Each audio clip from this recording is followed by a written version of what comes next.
It's rough, that's rough. It is tough. I mean, it is, I'm happy to people put it's weird. So that's all good, but you really can't. I'm very big on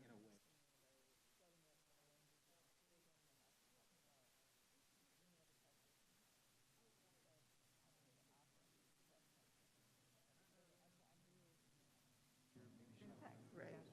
So, so we hear it so much today, but people have programs. It's in the dynamic.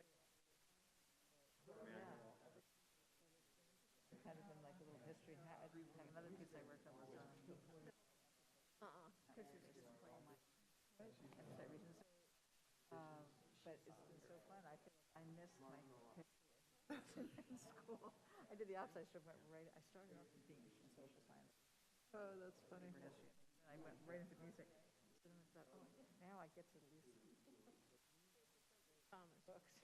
Right. Shall we start?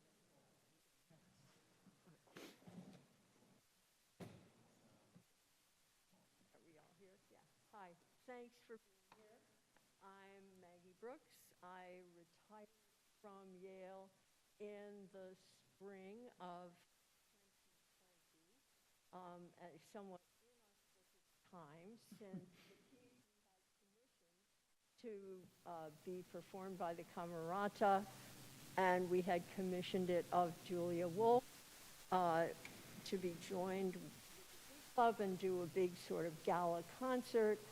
Was necessarily postponed, so we're all really happy to be here finally. I should introduce my fellow panelists and then we'll start. And I'm going to read because you have, I think, some programs. Jeff Douma, sitting on my left, has served as the director of the Yale Glee Club since 2003. And a notice to everybody that he will expect a gala year to celebrate his 20th season with the Glee Club. All right, so he is professor of conducting at the Yale School of Music, where he oversees the graduate choral program, is founding director of the Yale Choral Artists, and is artistic director of the Yale International Choral Festival. André Thomas, at the end of the table, is a visiting professor of conducting and interim conductor of the Yale Camerata. He recently retired from Florida State University, where he was the Owen F. Sellers Professor of Music, Director of Choral Activities, and Professor of Choral Music Education. He previously served as a faculty member at the University of Texas, Austin, as well as the artistic director of the Tallahassee Community Chorus. Professor Beverly Gage, who is next to Professor Thomas, is professor of history and American studies and the Brady-Johnson Professor of Grand Strategy. Sounds wonderful. Professor of 20th century American history, focusing on American politics, political thought, social movements, and governance. Her fields of interest, and feel free to correct me if any of this is wrong, are the Gilded Age, 20th century, political history, government and political development, ideology and social movements, especially conservatism and radicalism. A graduate of Yale and an alum of the Glee Club, Professor Gage is currently a contributing writer for the New York Times Magazine and maintains an interest in chess. Julia Wolfe, music, is distinguished by an intense physicality and a relentless power that pushes performers to extremes. She draws inspiration from folk, classical, and rock genres, bringing a modern sensibility to each while tearing down the walls between them. Her story, which is the title of a piece for orchestra and the women's chamber chorus Lorelei, will be performed in the 22-23 season by the Nashville, Boston, San Francisco, Chicago, and National Symphony Orchestras. She received the 2015 Pulitzer Prize in Music and has been a MacArthur Fellow.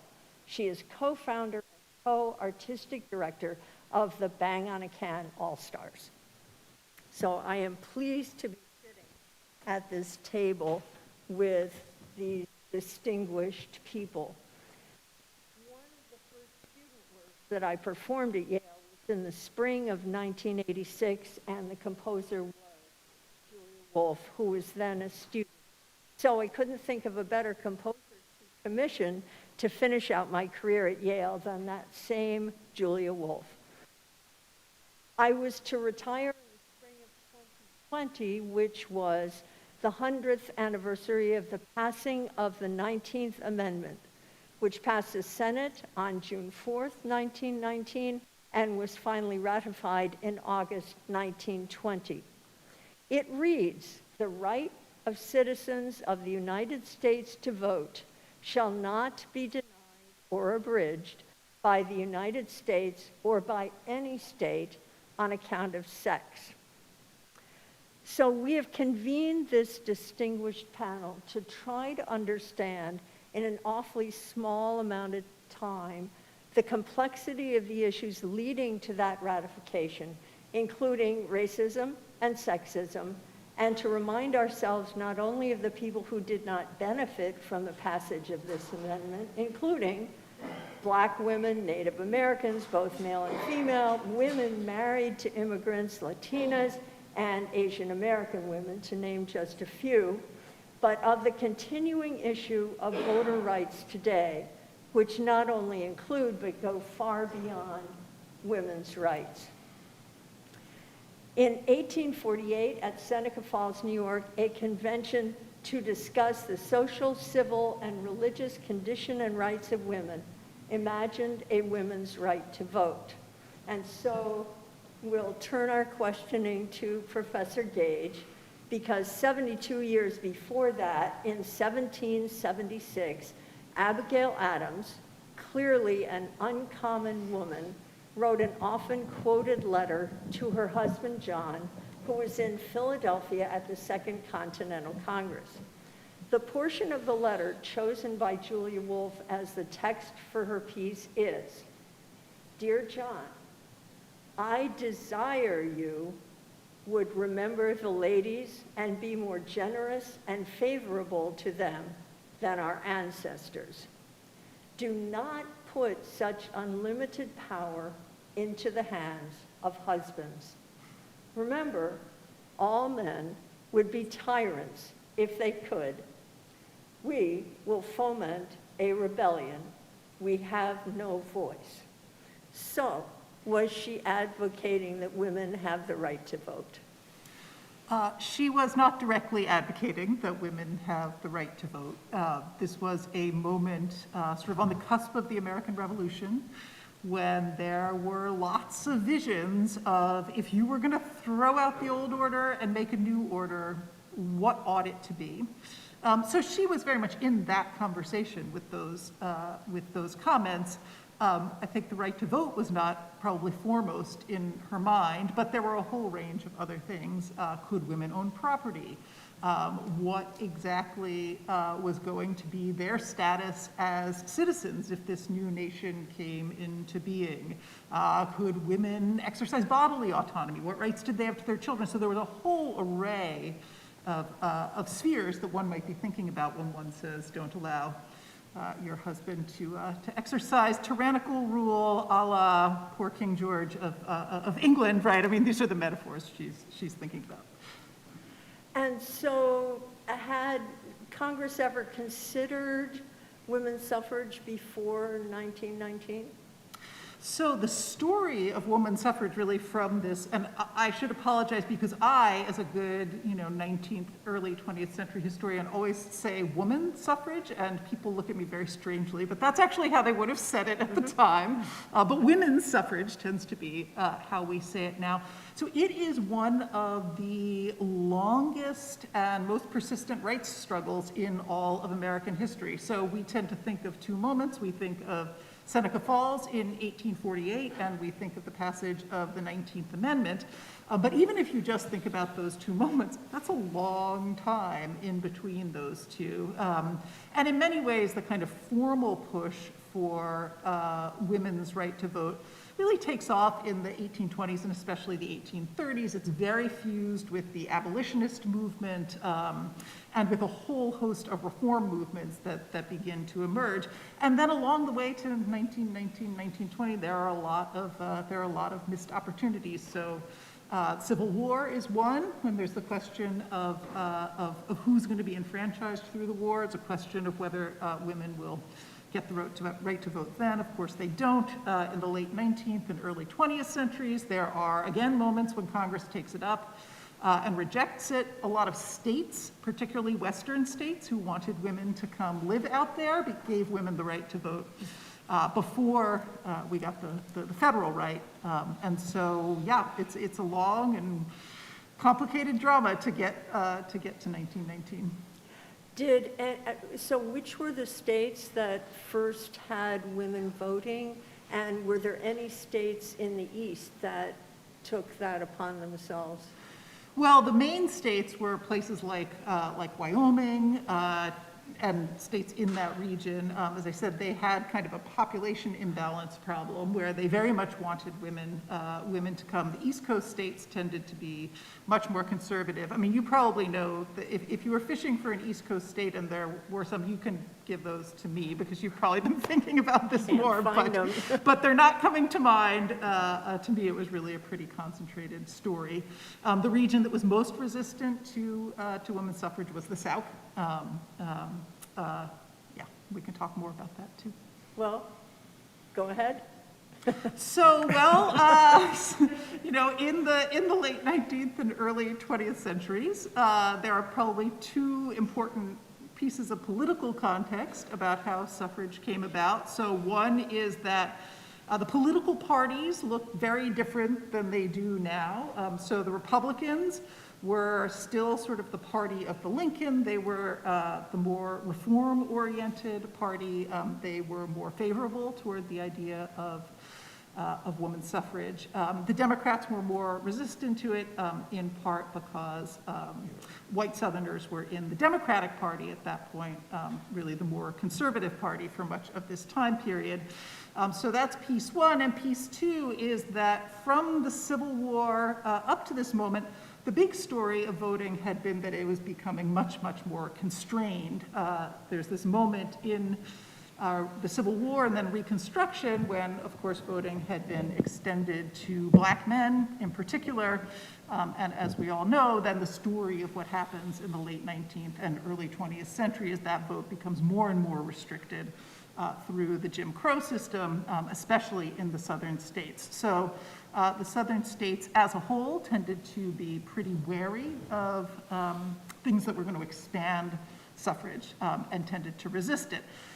Now, one more piece that I will throw out is that in many ways, women's suffrage was linked to efforts to disenfranchise black men. There were conversations about whether you would actually get rid of something like the 15th Amendment and put the 19th Amendment in its place, so disenfranchise black people and enfranchise white women.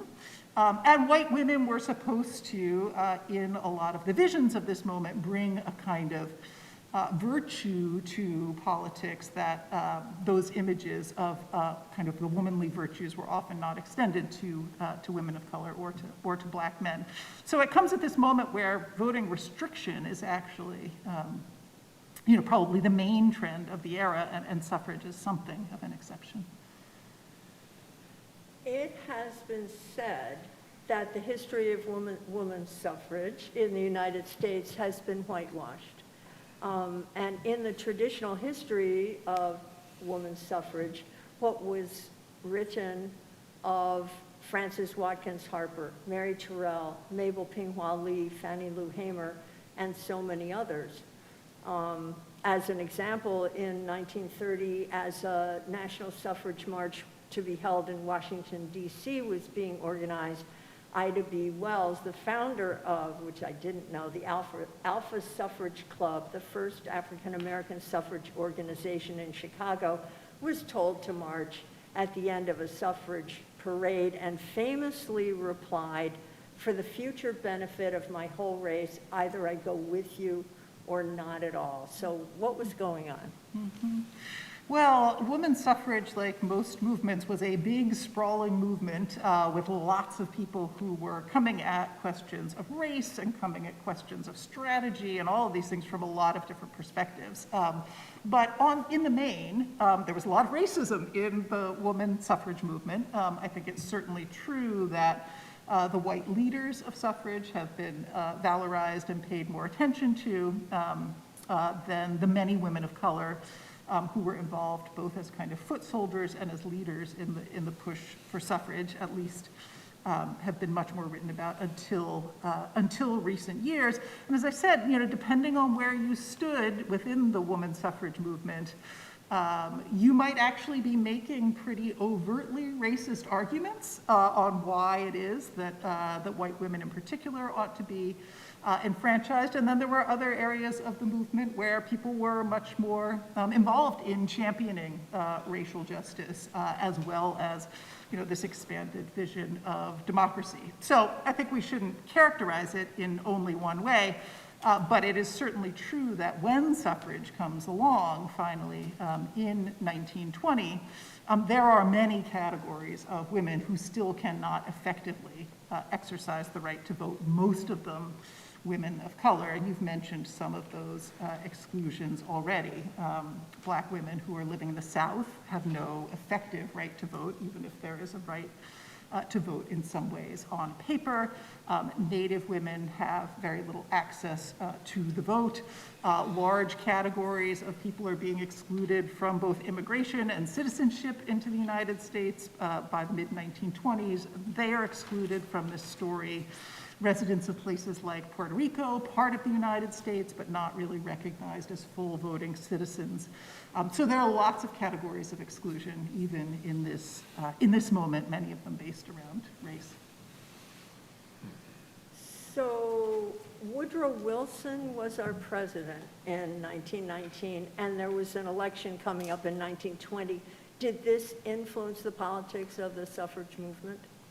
It did a little bit, although ultimately Wilson himself had a stroke in 1919 and was almost totally incapacitated as president in a way that's hard for us to remember or to think about for most of the rest of his presidency. So it didn't provide a lot of momentum. But Wilson himself went through a real evolution on this question. He was quite opposed to suffrage early on, and I think it's really more the war than the election exactly that pushes this forth. Wilson became in World War I a great champion of the United States fighting a war for democracy around the world, and a lot of suffragists kind of took these claims about democracy, about the United States wanting to stand for democracy, to sort of seize on the war effort and push forth.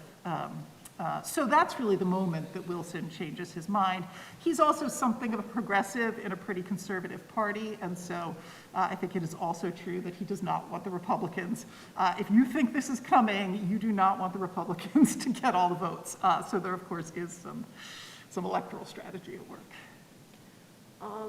So in August of 1920, you've alluded to this a little bit, the fact that all women didn't automatically achieve the right to vote. What did that take? Right.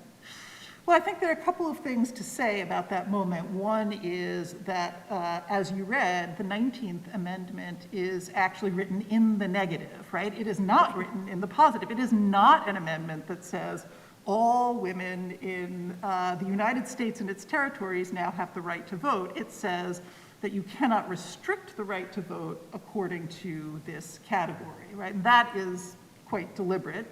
Those are very different ways of thinking about what the amendment does. It is also true that it almost didn't really happen.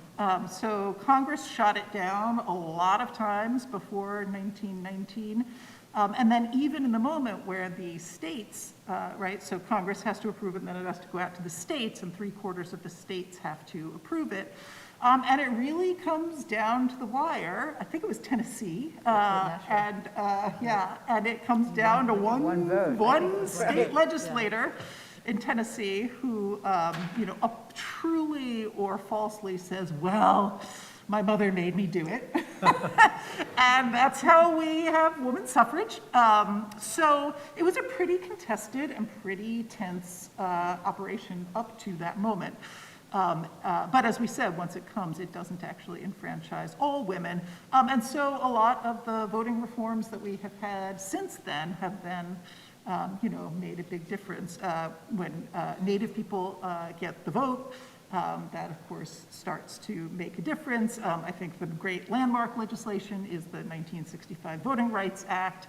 But of course, as many people know, the Voting Rights Act has been partially dismantled at this point by the Supreme Court, and of course, voting rights today are under a variety of challenges.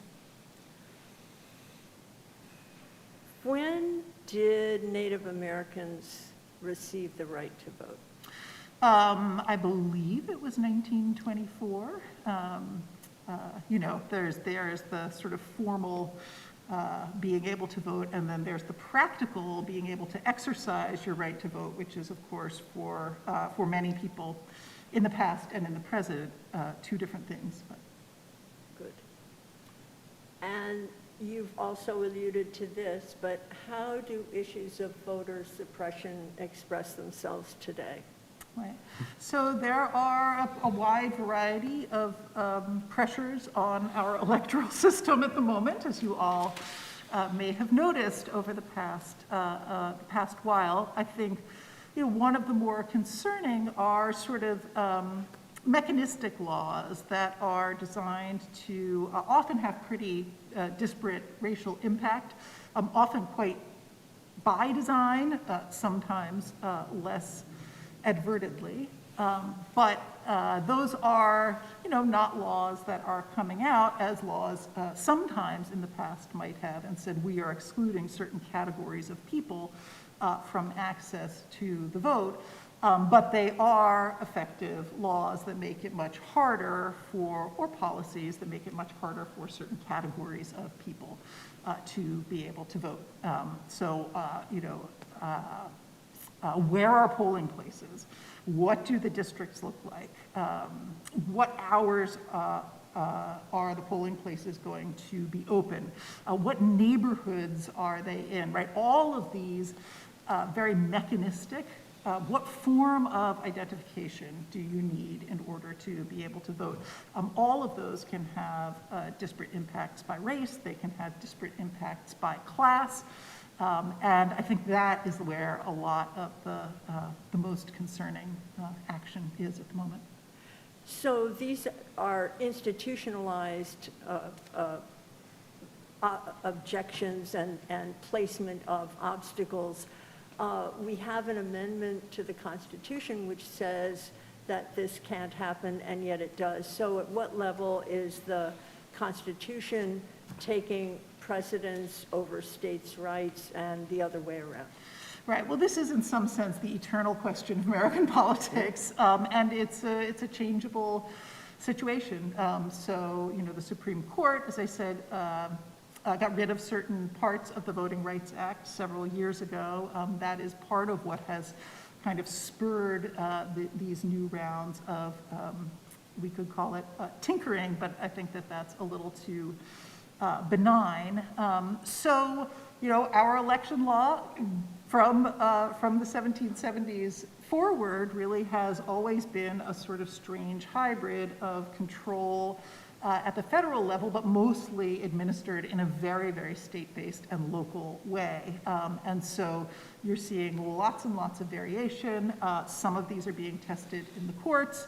You're getting a variety of decisions coming out of that. So I think we're just at a very kind of plastic moment where both the court decisions and the larger momentum could go in a lot of directions. I'm wondering if anybody else on the panel has anything to talk about in these terms before. You were nodding a lot, Oh, shaking your head. I love hearing Beverly talk about this because it's what you live and breathe, and, I mean, I've, been involved in creating pieces that are politically based, but you're so articulate about, all of these issues and also how it resonates today. Maybe the only thing to add is that I think particularly because that we clinched the deal for voting rights in Nashville, and so when you're bringing up issues of race, it was a very heated moment because it's in the South, so at that moment, there were so many conflicts and troubling things bubbling up, I think because that was the final line. And so I remember just reading about, all of the shenanigans going on of people having secret meetings, and then this last person who turned the vote around because his mother apparently was a pretty strong individual. But I think it was particularly heated because of the location of that final ratification. Yeah. André? Jeff? Well, I don't know. I'm looking at it from being a black person when I'm thinking about suffrage, and I'm thinking about voter restrictions. And of course, I come from the state of Florida, and so just yesterday or day before yesterday, he's gerrymandering the districts to move the minorities out so they can at least lose 3 to 4 seats in each of the houses. It's that kind of stuff that, it's infuriating. I think when I think of somebody, an activist fighting, that's, Stacey Abrams, Stacey Abrams, yeah. What she's doing. Black women have done that forever. And it wasn't just, when Ida B. Wells, the writing about the lynching, and she was an activist even in the 15th Amendment about it for men. They advocate for the men. Unfortunately, the men don't reverse that, but the women have always done that. And so I think, now some other composers are beginning to write things like a suffrage cantata, and they're including people like Ida B. Wells in that kind of thing. And so I think now we're beginning to look more at those black women involved and saying, hey, we've been here all along. I mean, they've been here all along. I'm not a black woman, but we've been here all along, and that they are there, and that we are recognizing them, for their yard. When I looked at Julia's piece, at first when I read it, I thought, okay, Abigail Adams. And I was thinking Bernstein and the White House cantata and all, his venture of who she was, But, then, of course, as a black man, to read that there was a black kid who wanted to learn to read, and Abigail Adams insisted that he have that opportunity. So I felt a little bit better about Abigail Adams, I mean, you go through all of this where you worship Thomas Jefferson and you go, oh, well, okay. And you realize people are people based on their social situations, and they make decisions based upon their background. But, I'm glad now that as we talk about the suffrage movement, we are beginning to talk about those women of color who continue to this moment to fight for those issues. Can I add 2 quick things? Yeah. So one is that there's a great new book by a historian named Martha Jones. There are lots of other books as well, but in which I think she makes a pretty powerful and persuasive case that black women, precisely because their own voting rights were going to depend on seeing the intersections of these categories and having, a really truly expansive view of democracy, often were, the engines of both of these movements, but could see a lot of what others in both the abolitionist movement early on and then later on in the suffrage movement couldn't see or didn't want to recognize. So, and the organization within the community, like establishing the National Association of Colored Women, for instance, that was crucial. And that became an important organization for black women, virtually for all black people, because they took up everybody's issues. They weren't, but anyway, that was an important part for us. But I would say, if I talk to a 20-year-old here, here and you ask about those things, they don't know. They don't know, we often don't know what happened in the past to be where we are now in the future. We don't know. Well, one of the great things, I was just going to say about the anniversary, the 100th anniversary, was the way that it brought out a lot of these questions. So I don't know how many of you followed the monument debate in New York, and I might get some of the details wrong, but I think it was going to be Susan B. Anthony and Elizabeth Cady, was it? Stanton. Stanton, right? And then there was a lot of protest about that as a representation of this much broader movement, and so the monument was kind of taken back, it was reconfigured, I believe Sojourner Truth is now in the monument. But that contest was taking place in lots and lots of different ways, so it's not just the past and the present, but it's these places where the past is intersecting with the present and being memorialized in the present, which is one of the projects of your piece. And also the fact that many of these Black women were highly educated and very powerful in their community and beyond. And they particularly, for whatever reason, were not necessarily acknowledged. So for some reason, it was easier to acknowledge Sojourner Truth, which fits into a different definition of the identity of a Black woman. Anybody else? Well, although certainly a very powerful person, Sojourner Truth. I mean, but also there were, from what I understand, there were friendships that aren't necessarily studied.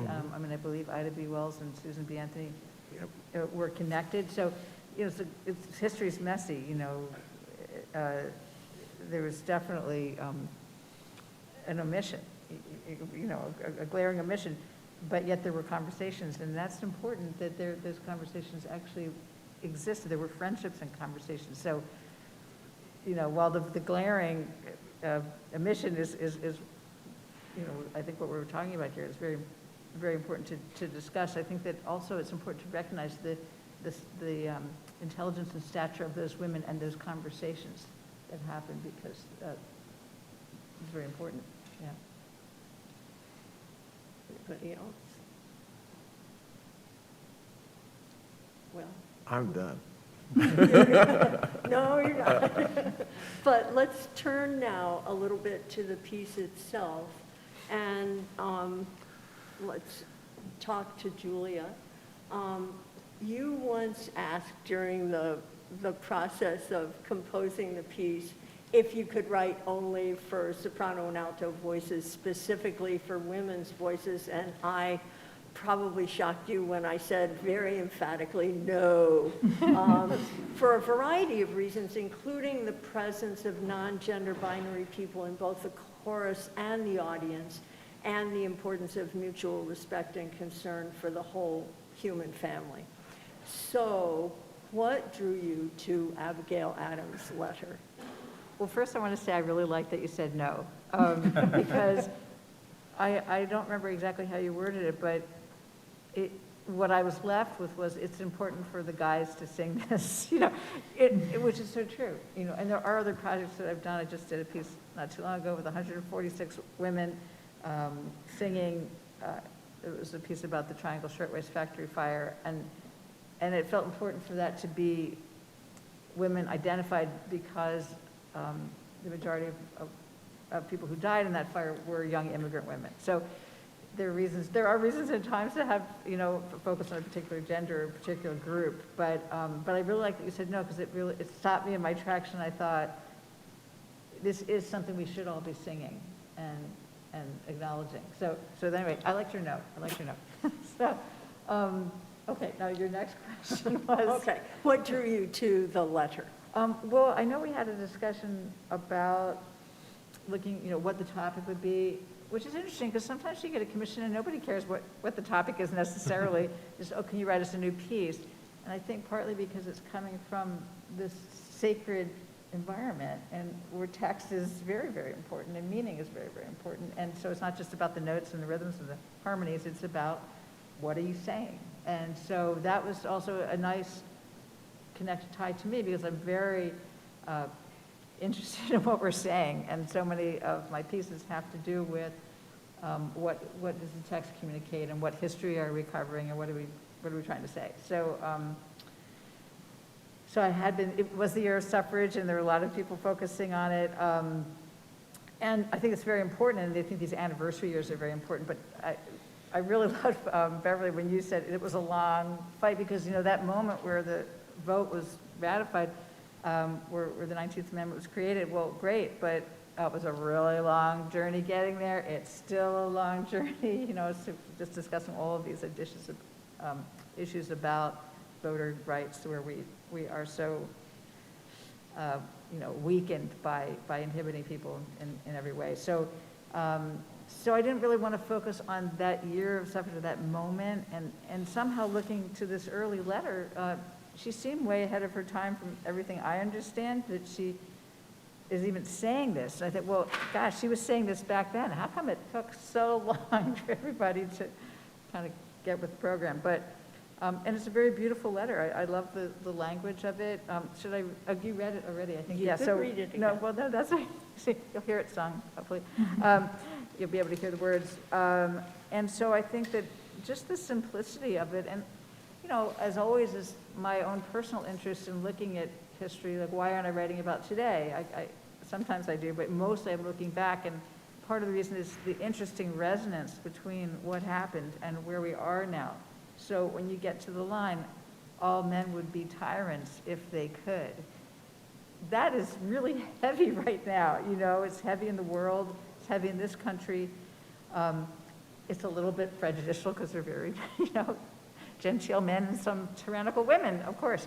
But I think the point is of the tyranny that we've been experiencing, it was there then, she recognized it, and it's still with us. And so those resonances are very interesting to me. And again, maybe just one thing to say is that I need very little text. I don't like to set a lot of text. It's just my own personal preference. So something like a letter or a list, I tend towards these very small, compact things, and then I kind of take them apart and repeat them, and sort of examine even small groups of words together to think about, well, if you take it apart, what's the meaning of the text? Just a simple word like remember, like there's the word remember, you know. That's a big word, remember. What does that mean? Are we looking back? Are we learning anything from remembering? It just, the resonance becomes very big once you sing it and once you isolate it. And in fact, you use the word remember in there are in two different parts of the piece. Mm-hmm. Remember the ladies, and then remember all men would be tyrants. So did you think about those in parallel or in tandem? I didn't, but I might have subconsciously. It's kind of nice to think about it. But I did dwell on the word remember. Sometimes I like to take apart a word and just make it sonic, so you'll hear like remember, it's almost like it's a reverb or something. And I like to play with text in that way, and again, that brings about another meaning. It becomes almost like a wash of an experience, as opposed to other places where it's very directed, like all men will be tyrants, you know. And also just having fun by thinking about that moment, that text, all men will be tyrants if they could. To me, that was the most intense part of the letter, the most damning part of the letter, and I decided to have them whisper that at first, you know, a loud whisper, all men would be, you know, because they didn't have a voice. And so, you know, just playing with things like that, how to use the voice, and how to work with intensity in a different way. Maybe intensity isn't the loudest moment, maybe it's the quietest moment, kind of idea. Before we get a little bit more into the structure of the piece, how did you navigate the strictures of writing for soprano, alto, tenor, bass, given that there may be female identifying singers in the bass section, and conversely? Well, one thing, you know, people tend to call some of these recent works I've done oratorios, and part of that is because they're a subject, but they're not necessarily characters speaking to each other, which would be more like an opera. Sometimes a character does emerge in some of these pieces, like John L. Lewis became a character in a piece about coal mining. The John L. Lewis is the head of the United Mine Workers Union. But mostly it's people singing out. And so in that sense, there aren't really necessarily male and female roles. And so if you have a low voice and you're singing in the tenor section or even in the bass section, it's not gender-based in any way. Anybody could sing any of the parts. That'd be fine, because they're not personifying a particular person. Although it's the tenors who first, in a speaking voice, say tyrants, Yes.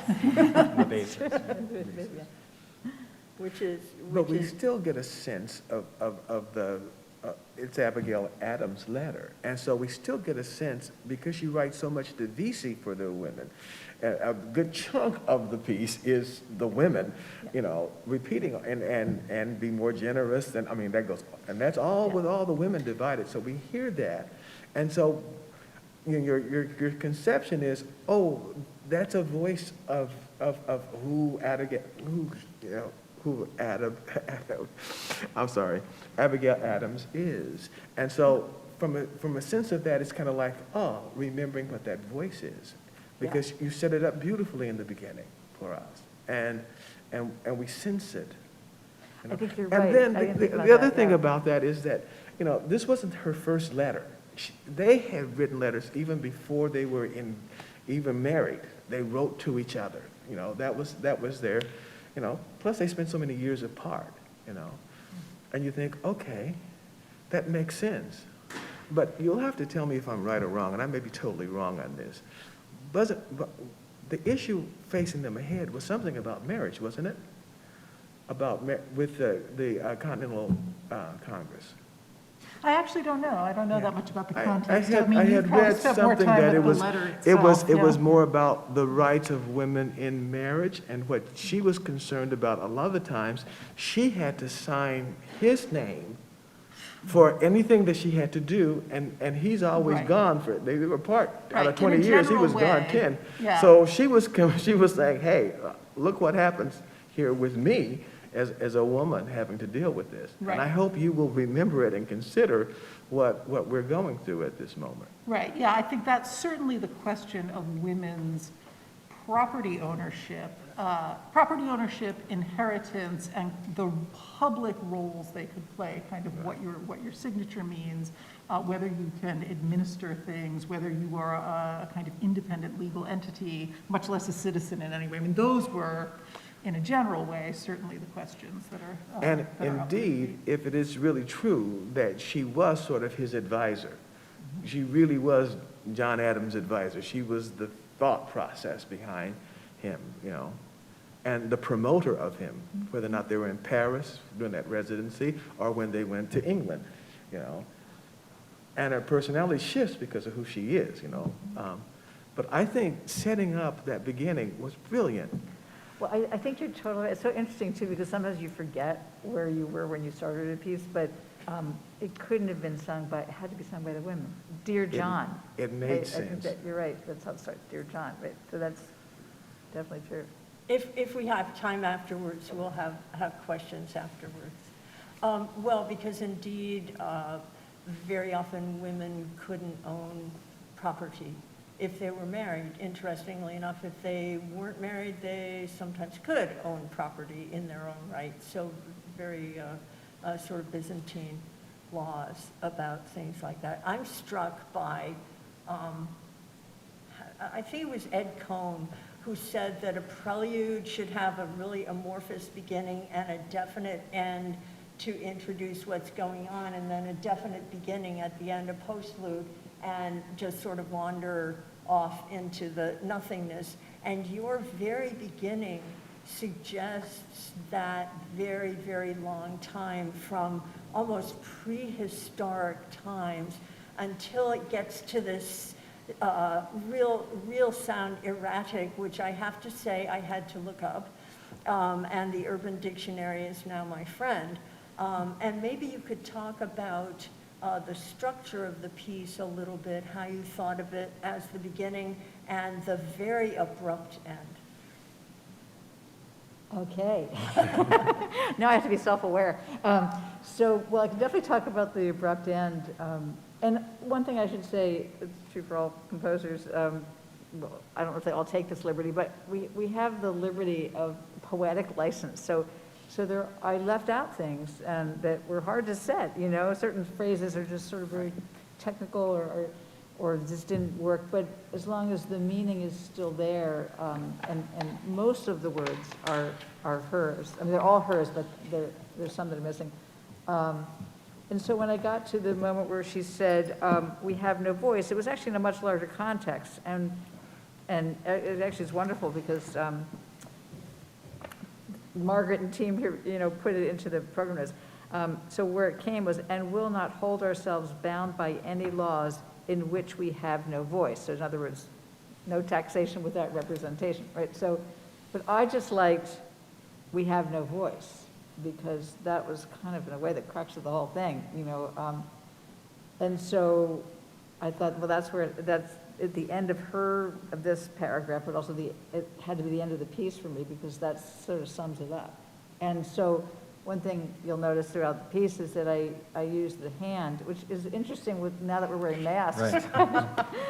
Anyway, and the hand is meant to cut the sound off, so like I, you know, and so you'll see the singers going like this, and I have a theater background, so I'm always putting theatrical instructions, not always, but a lot of times, in pieces. I'll just say, lift your hand, cover your mouth, you know, cut off the sound.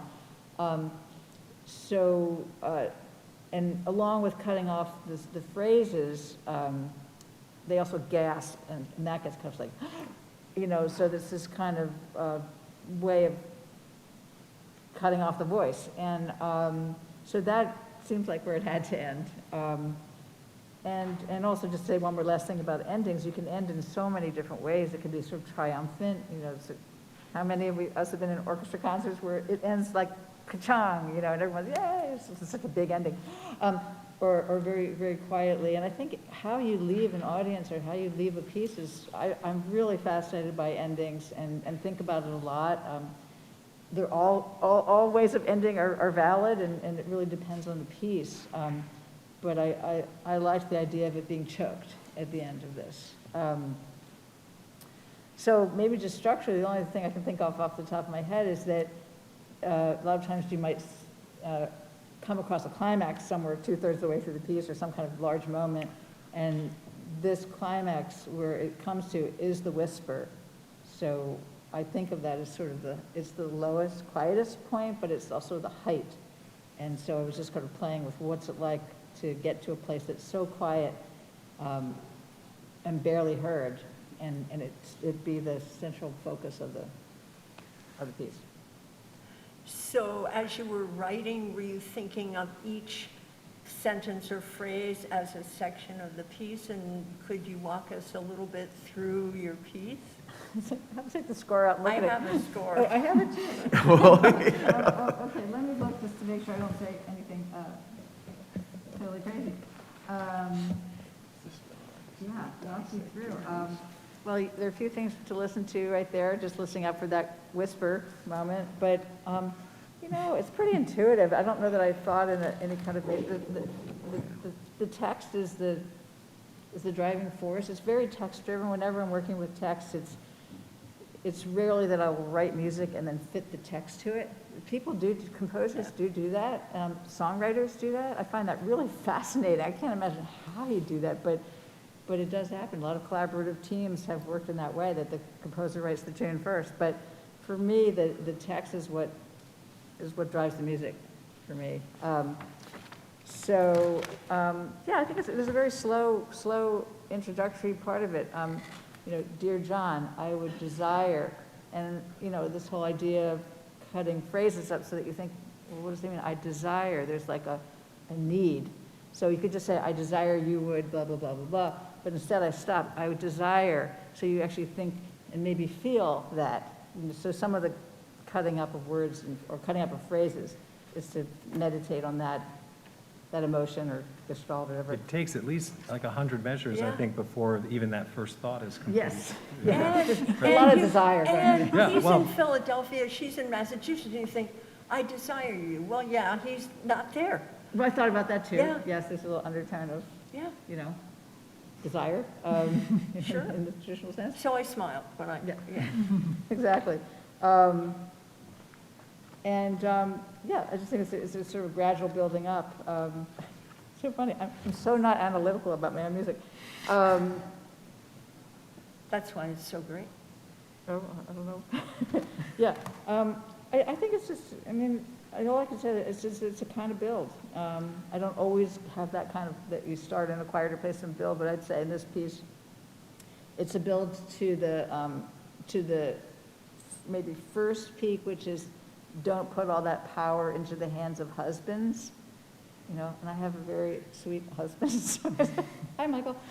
So, you know, it's a funny phrase because it's sort of like, you know, it's not so complimentary to the husbands, like, you know, don't give him all the power. But I think that's not the point. The point is that there's an imbalance. It's not that there's like, all husbands are tyrannical. That's not the equation. But that to me is the first peak of, and right after that peak, you get the center point, which is the whisper.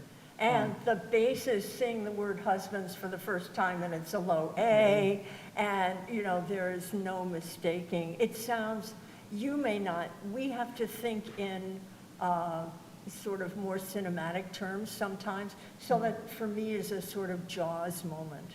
You know, the sort of beneath the sea threatening sound of the word husbands, and I love mine too, wherever he is out there. That's great. And you know, it's really interesting you mentioned the bass, because I think a lot about the floor of a piece. You know, and that's partly from teachers like Martin Bresnick, who I worked with here, or like Louis Andriessen, who was a visiting, didn't visit while I was here, but I spent a year in Amsterdam just hanging out with him, and he always talked about the bass line, and I always found that fascinating. He would say, remember to think about the bass line, you know, and it's a wonderful Dutch accent. And it really had an impact on me just to think about, it's a huge shift when the bass comes in, or when the bass goes down, or, you know, it's this very powerful element that I try to remember, because it has this power to it. And so it's interesting, you're pointing out where the basses come in. Yeah. Well, sorry, go ahead. My first question to Maggie when I saw the score, I said, does she realize how many second basses we have with low Ds that have to sustain for 3 measures? Does she have any clue that with today's hormones, we don't have those low basses? And to be audible. But you will hear them. We're pumping them as much as we can pump that low D, and it's sustained. It's just like, oh. Actually, I did think about that. I was like, I don't know. It was one of these moments where I just thought, I really want that note, you know? And I did wonder if it was going to be found. We found it. We found it. We have 1 or 2 in each choir that can sort of grumble down there for I don't know, what is it? How many measures is it holding that D?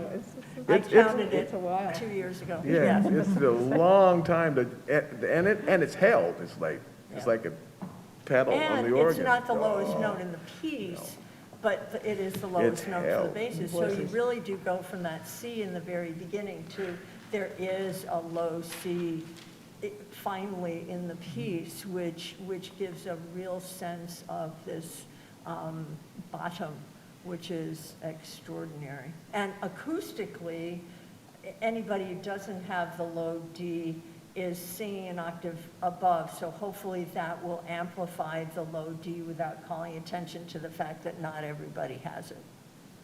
Just, I know, I wasn't gonna tell you that. No, but- no, I. Just an overtone. You know, Great sometimes I But don't, sometimes I you don't will hear know. the D. I will hear, okay. You will hear the D. Yeah. And sometimes it's a Just think mistake, of you grumble know? happening down there. and you Oh, go, that's funny. "Oh."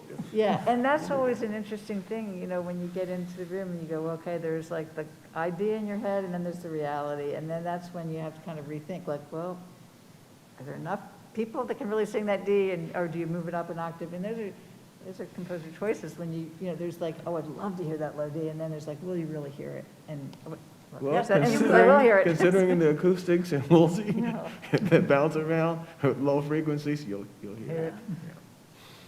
And of course, then there is the issue of the double bass players. Because of COVID, we now have 2 double bass players without bass extensions. So we transferred the low C in the basses to the piano. So you'll hear it, it'll just have a different color than perhaps you were contemplating. Jeff, you've been remarkably quiet during this. Oh, sure. Well, I'm just enjoying this conversation and being on stage with all of you. Actually, if I could just take a moment to thank my dear colleague Maggie for agreeing to come back and finally lead Julia's powerful piece after all these 2 years of waiting. It's a very joyful time for all of us. And I also want to thank Maggie for coming up with the idea for this panel discussion to move our understanding of Julia's piece, hopefully our performance tonight with the audience beyond 1776 and beyond 1920 into the present day, because we're hearing about, as Beverly was saying, these issues surrounding voting rights on almost a daily basis now, and for many of us with deep, deep concern. And certainly, this piece might hit our ears in a way that's different than it might have even just, I don't know, perhaps 5 or 10 years ago. I always enjoy preparing choruses for other conductors, but this has been a particular joy because Maggie and I prepared a lot of choruses, or both of our choruses together for all kinds of conductors that came in, Christoph Penderecki and Neville Mariner and Marin Alsop and so forth. So that made my life a little bit easier. I think I have a pretty good idea of what Maggie Brooks wants. I don't know if we've always delivered it this week, but we've certainly tried. I guess maybe one other thing I could just offer into this discussion in terms of the process of learning Julia's piece and thinking about all the things that we've been talking about this past hour. I often say that one of the best things about my job, maybe the best thing about my job, is the students that I get to work with on a daily basis who, in the Glee Club, who are not only wonderful musicians regardless of their major, but incredibly thoughtful people. Beverly, I don't know if that has come up yet in our discussion this afternoon, actually was a member of the Yale Glee Club back when she was a student, and I just found out also an assistant conductor, which I had no idea during her undergraduate years. And we've got plenty of future Beverlys, and I think probably future Julias also in the Glee Club that's going to be singing tonight. Working with them is always a process, not only about just preparing notes and tuning chords, but also conversations that we have about the piece and what our role is in performing it and how will it be received by the audience. So in this piece, 2 of the things that we've been thinking about over these past few weeks in learning this piece are, a couple things that have already come up today. This idea of what does it mean to reflect and celebrate the 100th anniversary of the 19th Amendment, which was certainly something to be celebrated and a great victory at the time, but also an incomplete victory, and that struggle continues to this day.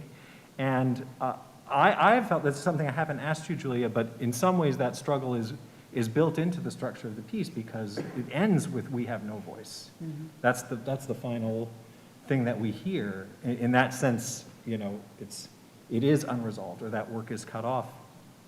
And this piece, and also actually other pieces that we've performed just this year, have generated a lot of discussion about representations of gender in choral composition.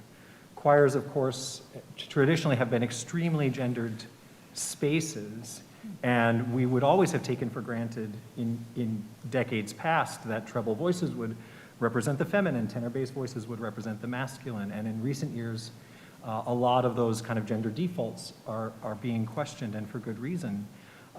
Even just in the past few years, the idea of labeling an ensemble as a women's choir, as a men's choir, which I think a lot of us took for granted for a lot of years, is no longer something that is happening, particularly on college and university campuses, but also elsewhere. And so in thinking about this with my students, we've noted that there are those moments where it seems as though the sopranos and altos are representing the Abigail's voice as a woman, and particularly that whispered section that you mentioned, remember all men would be tyrants. Although I think that's interesting too, and I don't know if this was something you were thinking about, but the fact that it's whispered, so we also lose a lot of the vocal timbre. I mean, mostly what we're getting there is air and consonants, which is maybe a less gendered way to phonate, or it's not phonating, actually. Right. But there are also other places where the tenors and basses seem to join the sopranos and altos to embody Abigail's voice. Even that opening that you mentioned, Dear John, that's actually the It's tenors altos and tenors. Yeah. Although it's in kind of a low treble range, but it's from the very beginning, it's the tenors and the altos together, and at the very end, when they're saying, we have no voice, and even the gasping, that's everybody together. On And this. the instruments. And the also instruments, mute. yeah. So those have been very interesting conversations for us, and these, within the choral field, these conversations are continuing in earnest right now, and will, I'm sure, for the next period to come, and younger people, of course, and I say this as the father of a 16-year-old and a 20-year-old, are very much at the forefront of these conversations about gender and gender identity and assumptions around gender identity. And I, as one of the old guys, I think we have a lot to learn from their perspective, both in the choral music world and more broadly. But it's been a real joy putting this piece together, and I guess we get to put it together one more time in just a few hours. With our fingers crossed and hopefully the same cast of characters. Oh, don't bet on it. I know, we'll see. Yep. So Julia, I sort of interrupted you though, to really maybe sketch out a little bit more of the shape of the piece for people who will possibly be able to make out the text. Woolsey is difficult in that respect. It booms. So to maybe talk about that a little bit. So we started with Dear John, I desire. You Right. would be. So if I could say anything, add anything to that conversation. Yeah, I think it's going back to, again, this isn't an overall big structure thing, but I think in taking a sentence apart, it also creates a certain kind of anticipation. Well, what are you going to desire? So I could just tell you right away. In some cases, it's great to just spell it out right away in the first sentence, the first phrase of music. But I think in pulling it apart, you kind of have to wait to hear what it is we're looking for. And just in music in general, I'm always interested in a sense of anticipation. Even when there are no words, I think about that a lot. Like there are a lot of unresolved harmonic things going on, or even melodically, you're kind of a certain sense of reach, and I'm interested in that tension. And so, again, it doesn't necessarily answer a structural question, but I think that I'm a person who likes tension for whatever reason. A lot of my pieces have this sort of propelling motion in them and unanswered questions in a way. And I think that's not just in the text, but in the notes themselves. That might be all I have to say. I have one other question, kind of structurally, which if you're going to be in the audience tonight, one thing you might listen for, there are a lot of interesting effects happening in the orchestra and in the chorus. As we said, there's spoken sections, there's clusters, but about halfway through, and now I'm blanking on what the text, with the downward glissando, what's the text there? Yeah. Okay, let's find it. About halfway through the piece, there's a huge collective downward There you go. glissando. There it is. Yeah. And what are they they're saying? It's the end of Into the Hands. Into the hands. So yeah, don't put unlimited power into the hands. Husbands. And they get to so they get to this word, and then it's like the choir is melting in front of them, just going very gradually down over a period of several measures. I mean, it seems significant being in that kind of central point of the piece. Like what was I thinking? Yeah, exactly. What was I thinking? Well, there are a lot of things that go on in a creative artist's mind. I'm sure every composer would say some things you're conscious of, some you aren't. One thing I think about, again, this will sound like very mundane as opposed to like a huge mega structural answer, but I really like to see what's possible with the voice without it being sort of gratuitous. In other words, you can do a lot of things that are like what we call extended technique. Someone singing in a way you're not used to hearing. And, you know, there are pieces where you think that you're doing gymnastics, but why? Well, why? Why are you doing those gymnastics? And I like to feel like if I'm asking somebody to do something that's a little bit not typical vocal, there's a reason why, you know. There doesn't always have to be a reason why, but so I think that I try to find these moments so I can remember where they're singing a little bit more like reverb, man, man, ba, ba, ba, ba, ba, ba. I want them to actually get a really different quality with the voice. And so with a long gliss like that, it's almost like a kind of crying. And I did this in this recent piece, Fire in My Mouth, just to relate it to another moment where I use those kinds of glissandos. At the most intense point of that piece, which is the last movement, which is about the fire, I was like, well, what am I going to say? How are you going to set that fire? It's ridiculous. So dark and so horrifying. So they just gliss. The voices just gliss. The orchestra's blasting and they're just like, I see them falling. That's all I sing. And I just felt like, oh, that's there, use the voice like it's crying. And so I think in this moment, it was a similar thing. Oh, I really want to have the voice move out of its beautiful, you know, it's beautiful to hear, you know, harmonies, block harmonies and counterpoint, but their voices are amazing. I love writing for voice, but it's also fun to feel like, well, where else could it go, and what other kind of expressivity can it have? I have to say, I've also, sorry Michael, I'm pointing to Michael, but I know in some of Michael's works, it's also composer Michael Gordon, there have been a lot of vocal glissing. It sort of pushed the envelope, and I've been watching that and sort of fascinated by how much that envelope is pushed with the voices bending and glissing. So don't go quite as far as Michael did, but I think there's a little bit of a borrowing of like, can I go there too? Can I find moments where the voice almost cries? And I think it's leading to the, you know, the anti-climax of the piece, but that's a long answer for. That's Well, pretty, thank you. that's pretty cool, though, because also in parts of the piece, and maybe you could talk a little bit about the role of the orchestra, because there's this sort of anti-Jaws motif where it's yada, only it's yada.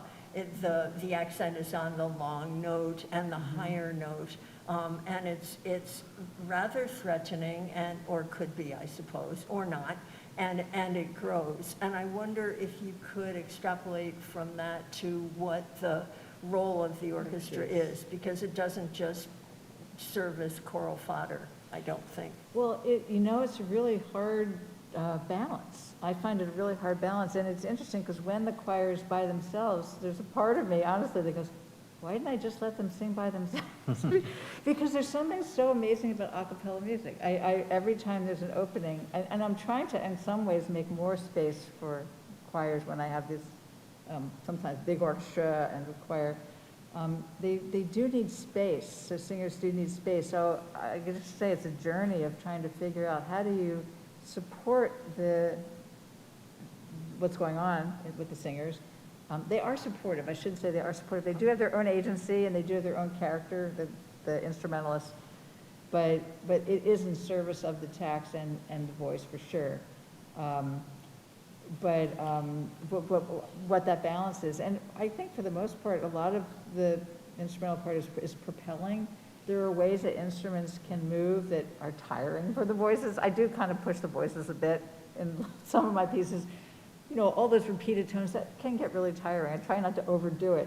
But on a string instrument, they can do that for like 10 hours. It's not a problem. You know, they practice for 10 hours doing that. You know, so there are ways of propelling energy and the music in the instruments that can add that to the voices, and the voices can just float.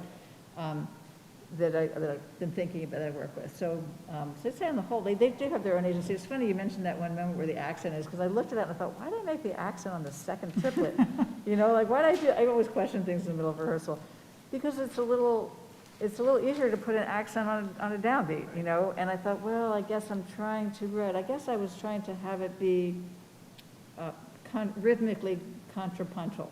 You know, if I always put the accent on the downbeat, they'll play it a lot easier and they'll be more unified than they will on the I don't know if everyone's a musician here, but the second beat of a triplet is a little harder to coordinate than the beginning of the triplet, so, but it's a counter-rhythmic tension also between the instruments and the voices, so they don't just, like you're saying, like flatter or whatever, they don't just lay a bed under the voices. There's hopefully a dynamism between the two. Andre, do you have anything you want to add, or Jeff, about preparing the piece?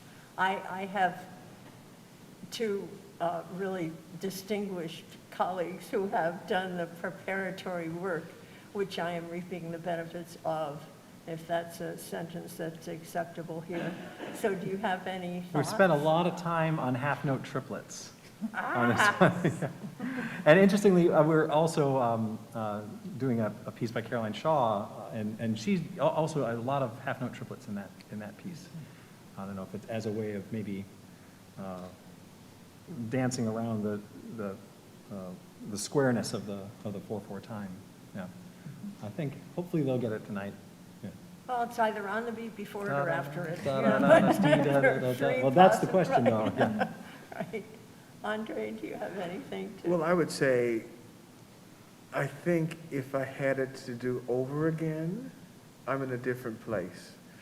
I think for several reasons. Anytime you do a new work by a new composer, there's no oral idea. I mean, there's nothing to go listen to get an idea for the people. It's just, okay, go. Okay, and then you have to figure out, how do I make this into a story? I mean, I'm sitting here as I'm looking at it, and I'm visualizing the piece of how I would probably do it if I had to do it again. And I think I would start with the relationship between John and Abigail Adams, and look at the language. I desire you to do this. And why is this remembering going on? Maybe she's thinking, she's writing. She's writing to her husband. Those kinds of things to make it more vividly alive that I didn't really have when I started it, And I think that's clever how you've done that. And I also think the ending, the thought of, I think it sort of ties it and really brings it to the 20th century, And it brings it to the struggle, because it'll be LGBTQ people, it'll be racial, it'll be all those things. And always in advocacy, people think they have no voice. And so I think the way it closes, it doesn't answer a question at all. Right. And it's like, okay, it's over. Yep, it's over. And I think that will make the people think, it'll make them think a little bit, rather than, that got to my heart. It was like, And I don't know if that was your purpose, but it comes across really quite clearly that way, and I think it's effective to write. So it ends with the chorus saying, no voice, no voice, no voice, no voice, no voice, 5 times, and then muting. And the instruments mute, and it's silence. And interestingly enough, there are 3 silent measures left at the end. The piece doesn't just, and I don't think that's the copyists. No, I think it's you. Sometimes they're not racist, So there is a measured amount of silence at the end. Beverly, do you have anything you want to add as we head for closing this off? No, I really want to hear it now, is what I have to add. It's pretty cool. Julia, do you have, what do you want us to take away when we leave the hall tonight? Well, it's great to go back and read her letters. That would be interesting. I've only read a few, and go back and just see this very interesting early moment where, one woman had, felt empowered or felt her power to speak, at least her husband, at least in that realm. But it's the beginnings of acceptance. Because, maybe this is the last thing. I think that Beverly was getting at all these restrictions on women, and you could have just accepted them. You could have go, well, yeah, men own property. Well, men get the children if there's a conflict, or men, and you could just accept. There are a lot of people in life, including many of us on certain parts of our life, they just accept. And I think this idea that she's like, well, wait a minute, you know? I mean, anybody goes just, well, wait a minute, you know, is admirable. It's hard to do that. And so here she is at some early moment saying that. And that somebody would listen to her voice. What I hope is that we all feel responsible for ensuring that nobody feels as though they have no voice, and that we listen to each other, even maybe especially to the voices we disagree with or who disagree with us. And perhaps then, instead of having no voice as a rallying cry today in 2022, it should be, let's all have ears, and let us all use those ears to ensure that no one feels they have no voice. It's a really cool piece. Thank you so much, and thank you to all of you for being here.